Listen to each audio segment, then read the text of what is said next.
আলহামদুলিল্লাহ, আমি আশা করিনি যে আমি ফার্স্ট হয়ে যাব। যখন আমি রেজাল্টটা দেখছিলাম লাইভে, মাদ্রাসা বোর্ডে এমনি খুব সীমিত লাইভ হয়, তো এক জায়গায় দেখছিলাম, সেখানে মানে যখন দেখেছি আমি নিজেকেই বিশ্বাস করতে পারিনি। আমি সঙ্গে সঙ্গে লাইভ কেটে দিয়ে আর কি পড়ে গিয়েছি, যে আমার এতটা আশা ছিল না যে ফার্স্ট হয়ে যাব, মানে যে র্যাঙ্ক হবে এটুকু আশা ছিল, কিন্তু ফার্স্ট হবে এটুকু আশা ছিল না। আলহামদুলিল্লাহ, আজকে যাদের অবদান আমার পিছনে রয়েছে, আমার পিতামাতা, দাদা দাদি, হ্যাঁ, বিশেষ করে আমি তো কোনো টিউশন নিইনি, সেইভাবে অনলাইনে পড়তাম দু জায়গায়।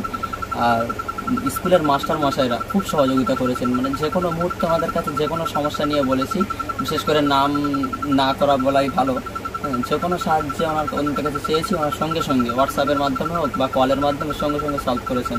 বিশেষ ভূমিকা ওনারা রেখেছে। আচ্ছা, তোমার কি ইচ্ছা, বড় হয়ে কি হবে? আমার বড় হয়ে নেট সেট ক্লিয়ার করার ইচ্ছা আছে, আর প্রফেসর হওয়ার ইচ্ছা আছে। আচ্ছা, এই যে তোমাদের আর্থিক অবস্থা অত্যন্ত খারাপ দেখলাম, বাবা ম্যাজিক গাড়ির ড্রাইভার, পড়াশোনাতে কোনো সমস্যা হয়নি এর জন্য? সমস্যা বলতে আলহামদুলিল্লাহ সবাই সব দিক দিয়ে সহযোগিতা করেছেন। এবার আবার যতটুকু রোজগার আছে ওই দিয়ে আমাদের পড়াশোনায় চালানো হয়, এই আর অন্য কোনো সমস্যা আলহামদুলিল্লাহ হয়নি। কোনো সমস্যা আমাদের হতে দেয়নি পিতা মাতা দাদা। আচ্ছা, তোমার কাছে একটা প্রশ্ন আছে, সেটা হচ্ছে রাজ্য জুড়ে যে শিক্ষকদের ধরো এইরকম অবস্থা, চাকরি হারিয়ে যাচ্ছে, এই সম্পর্কে কি তোমার কি বক্তব্য আছে, যেহেতু তুমি শিক্ষকের লাইনে যেতে চাইছো?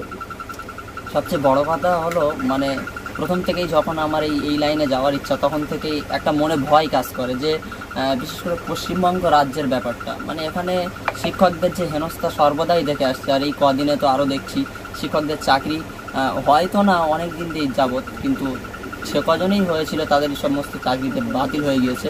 আমি আশা করব তারা তাদের আর কি যথাযোগ্য যারা রয়েছে তাদের জায়গা পান, এবং স্কুলগুলো আবার শিক্ষকে ভরে উঠুক। কেননা শিক্ষক কম থাকলে তো ক্লাস করানো সম্ভব নয়, আর আমরা যেহেতু আমাদের মতো বিশেষ করে ছেলেরা, আমরা তো পুরোপুরি স্কুলের শিক্ষকের ওপরেই নির্ভরশীল। এবার যখন একজনের দোষে সকলে সাজা ভুগছে, সেটা করা আমার মনে হয় উচিত হয়নি, এবং অবশ্যই তাদেরকে যারা প্রকৃত যোগ্য তাদের জায়গা তাদেরকে ফেরত দেওয়া উচিত। ছেলে তো মাদ্রাসা পরীক্ষায় প্রথম হয়েছে, আলহামদুলিল্লাহ। কেমন লাগছে? খুবই ভালো লাগছে আমার ছেলের এই পড়াশোনার পিছনে সবার দোয়া, প্রতিবেশী, আত্মীয় স্বজন, গুরুজনদের, দাদা দাদু দাদিবা সবার দোয়ায়, আমাদের দোয়ায় আল্লাহর এই জায়গায় নিয়ে গিয়েছে, আরও যেন বড় হতে পারে।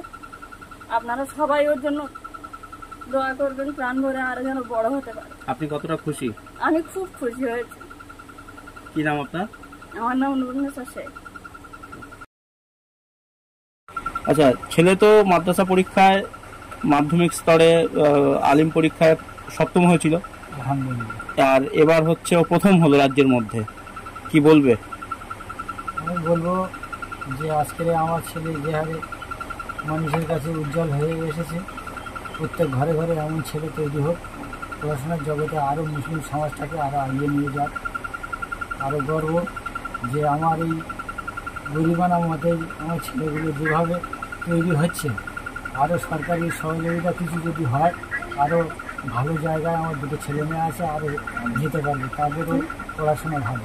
আচ্ছা, আপনার তো আর্থিক অবস্থা খুবই খারাপ দেখছি, ঘর বাড়ির অবস্থা এরকম, তাই এর মধ্যে দিয়ে ওকে পড়াশোনা করাতে কষ্ট হয়নি, অসুবিধা হয়নি? কষ্ট হচ্ছে হয়তো একটু, তবুও কী করবো, ছেলে শিখতে চাইছে, আমরা যথেষ্ট চেষ্টা করছি, মা আছে, আব্বা আছে, আমার পাশে সহযোগিতা করছে। সরকারের কাছে কোনো আবেদন আছে? সরকারের কাছে আমার আবেদন, আমাদের এই অবস্থা, আমার একটা ঘর হলে ভালো হয়, ছেলেটা যাতে একটু সুস্থভাবে থাকতে পারে। বর্ষার সময় আমাদের একটু খুব অসুবিধা হয়। কি নাম আপনার? ইব্রাহিম শেখ। আচ্ছা, আপনি এমনি কী করেন? আমি ম্যাজিক গাড়ি চালাই রোডে। আচ্ছা, ক্যানিং টু বাদখালি রোডে ম্যাজিক গাড়ি চালাই। আচ্ছা, সারাদিন ইনকাম কত হয়? ইনকাম আমার মাসিক ওই 7,000-8,000 টাকা মতো। তাই দিয়ে 3 সন্তান? হ্যাঁ, তাই দিয়ে আমার 3 সন্তান আর আমি চলে। 2025-এ ফাজিল পরীক্ষায় আপনারই মাদ্রাসার এক কৃতি সন্তান সে রাজ্যের মধ্যে প্রথম হয়েছে, কি বলবেন? আসলে আমাদের মাদ্রাসা যে প্রথমেই রাজ্যের মধ্যে প্রথম স্থান হয়, খেলিয়া সিদ্দিকা সিনহার মাসে একটা ঐতিহ্যবান নাম আছে। ইতিপূর্বে আমাদের ওখান থেকে মাদ্রাসাতে প্রথম হয়েছে আমাদের আবুল কাসেম শেখ বলে একটা ছেলে, তারপরে দ্বিতীয় হয়েছিল সাদত হোসেন খান, আর গতবারে এই যে ইয়ামিন ছেলেটি খুবই ভালো ছেলে, অত্যন্ত গরিব বাড়ির ছেলে, কিন্তু ছেলেটি খুব মেধাবী। হ্যাঁ, ওর বাবা গাড়ি চালিয়ে খায়। তো গতবারও 7ম স্থান অধিকার করেছিল আলেমে।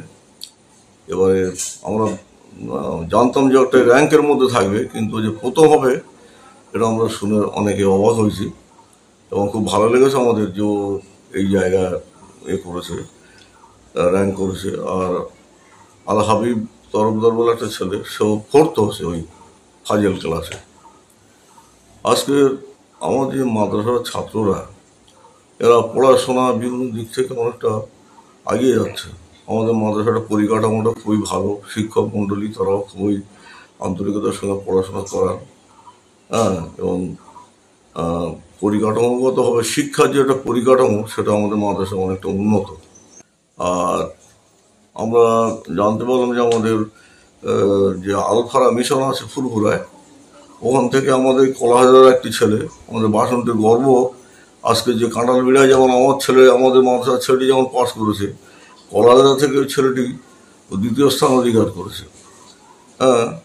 তো আস্তে আস্তে আমাদের সুন্দরবনের যে গোসবা এবং বাসন্তী দুটো থানা মিলিয়ে আমাদের এই যে সন্দেশখালী, গোসবা, বাসন্তী, এখানে কোনো মাদ্রাসা নেই সিনিয়র মাদ্রাসা।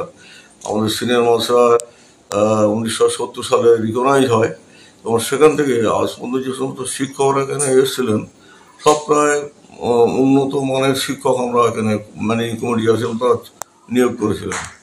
কারণ এখানকার শিক্ষকরা প্রায় অনেকে ট্রান্সফার নিয়ে চলে গিয়েছে, তারা সবাই প্রায় হেডমাস্টার হয়েছে এবং সেখানে গিয়ে তারা নিজের কৃতিত্ব বজায় রেখেছে।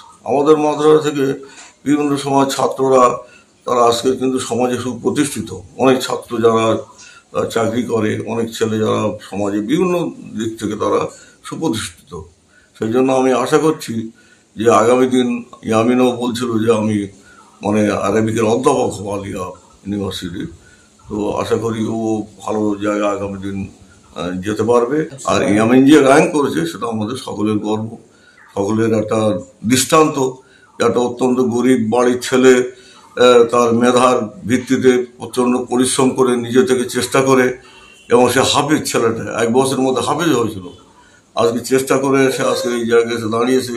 এটা আমাদের এলাকার একটা এই সংখ্যালঘু সম্প্রদায়ের উপরে একটা দৃষ্টান্ত স্থাপন করেছে, যেটা অনুকরণ করবে আগামী দিন আমাদের এলাকার অনেক ছাত্রছাত্রীরা।